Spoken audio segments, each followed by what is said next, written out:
Alright, what's going on, guys? One of my absolute favorite things about Elden Ring is that no matter how much of the mystery we uncover, it always feels like there's gonna be something else to find, some other question to be answered. And so one of my favorite things about new FromSoft releases is seeing all the new community discoveries that people make. So today I want to showcase 10 really awesome ones that you probably didn't know. But before we get into the list, do me a favor and hit that subscribe button. The channel's getting so close to 30k, and that's kind of the big goal I set for myself this year. But with that out of the way, let's get started. First up on the list today, did you know that you can find a hint to the secret boss of Farum Azula? After killing the Godskin duo, if you go down the natural path from the Site of Grace, you're going to be greeted by this beautiful vista. But one of the things you may not have noticed is that you can actually see the skeleton of Placidusax fossilized into the wall. It's really easy to miss and hidden in plain sight, and considering the vast amount of skeletons found throughout the area, you may not have noticed that this one is unique. Now one of you guys sent me this over on Discord, and we did confirm that this is the skeleton of Placidusax. Now as far as I can tell, this skeleton does not appear anywhere else in Farum Azula, and the way we confirm this is by the missing horn. Now it does appear to be somewhat inverted, but the claws align, and it does make sense from a lore perspective considering that in order to reach Placidusax we actually have to go back in time. And obviously as skeletons fossilize,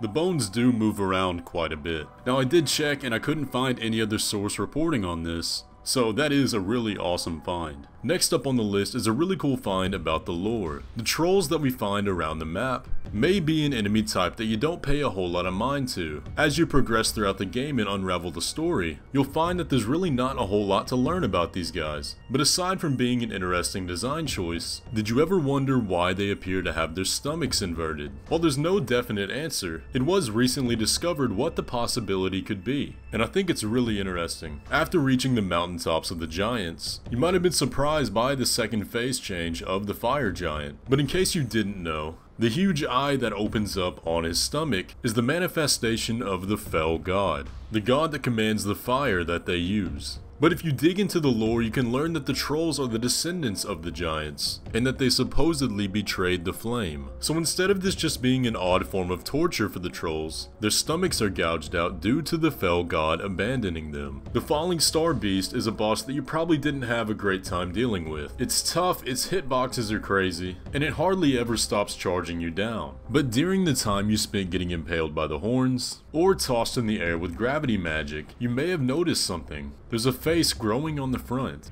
but not just any face, it's extremely similar to Estelle's. So it's clear that these two are from the same form of alien race, but at one point fell from the stars. But why does the full-grown Fallingstar beast look so different than its counterparts? In all honesty, we don't really know, but there is a theory I like. Since we know Estelle is different in sorts that it's a plural noun, and the lesser versions that we can find throughout the rivers seem to be in a process of growing to that stage, they can all be found in the caverns, in open spaces. But the full-grown Fallingstar beast that we fight can be found inside a crater. Now if these creatures are gestated inside the meteorites, then it's possible that this one never left its site of birth and only ever grew up inside the rocks. We can find the lesser forms of these creatures in the rivers hanging upside down as if they were once in a chrysalis, but it's likely that the Fallingstar beast was never able to develop that chrysalis, or developed one through stone that they can never remove. And with these creatures having such a similar look to insects, I really like that idea. For the next discovery, we need to turn our eyes to the final boss of the game. So here's a quick spoiler warning. But with Elden Ring having so many ties to the cosmos, and the stars and moon playing such a big role in the game, we may have finally discovered what that line in the 2019 trailer means, that describes the Elden Ring as that which commanded the stars. And an interesting clue is built into the design of the Elden Beast. But to understand the philosophy behind the design, we need to understand what the Elden Beast is. The description of Elden's stars reads, "It is said that long ago the Greater Will sent a golden star bearing a beast into the lands between, which would later become the Elden Ring." And now we might actually know which star, or better yet, which stars. Because the answer is, frankly, all of them. Or at least all that we could ever observe, because the design of the Elden Beast is inspired by the Laniakea supercluster, the home of 100,000 galaxies including our own, which really puts into perspective just how powerful the Greater Will might be. and what powers could really lie out among the stars of Elden Ring.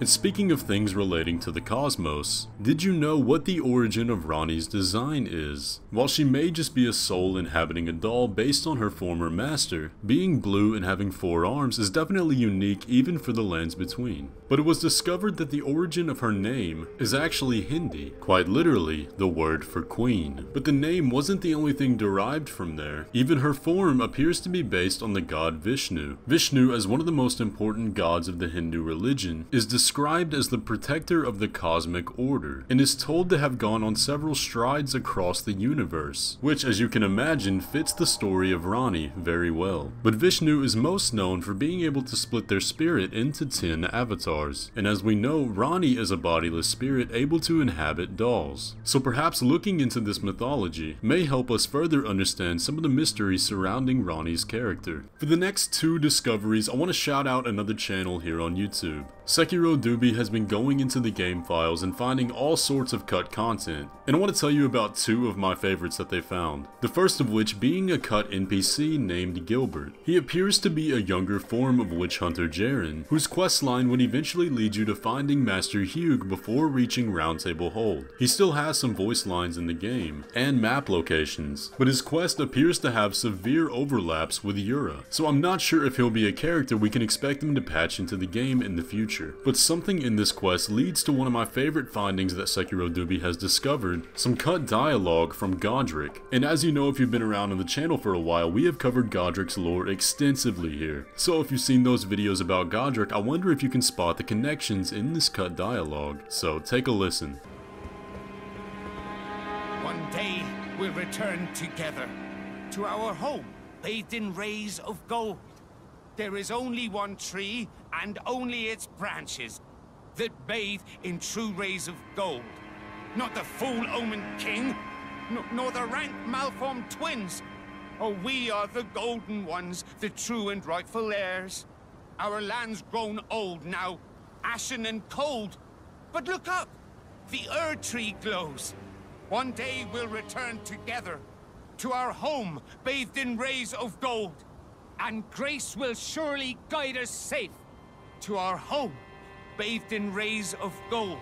To me, that cut dialogue was so interesting. It almost reads like a poem. And it does give a little more insight into Godrick's character. Although it was cut and we shouldn't really read into it in terms of the lore, nonetheless it is extremely cool, and if you want to see more cut content, I'll have their channel linked down below. One of the more fun quests to do in Elden Ring is Blackguards, and a great source of crab and prawn. But I find it a little surprising that he's choosing to sell you these crabs or even eating them at all, because the crabs that can be found here probably aren't safe for consumption. If you take a close look on their backs, you can actually see that they're infected by Deathroot, the curse that spreads throughout the lands between from the corpse of Godwyn. And we know that that's what it is based on the Prince of Death's pustule. You can see the eyes growing and even the nostrils. And as far as I remember, I believe this is the only sense of a creature being afflicted by this curse. So it raises some interesting questions. How did these crabs come to be infected by this? And for a curse that runs so deep throughout the land, it's interesting that it can simply be boiled off. But guys, that's going to pretty much do it for the video today. I hope you enjoyed it. Like I said, I've really enjoyed making these videos over the community discoveries and being able to shout out the people that found these. If you found something you didn't know, be sure to leave a like on the video. And if you have a discovery that you haven't seen other people talk about, definitely leave that in the comments below. But with that, I'll catch you in the next one.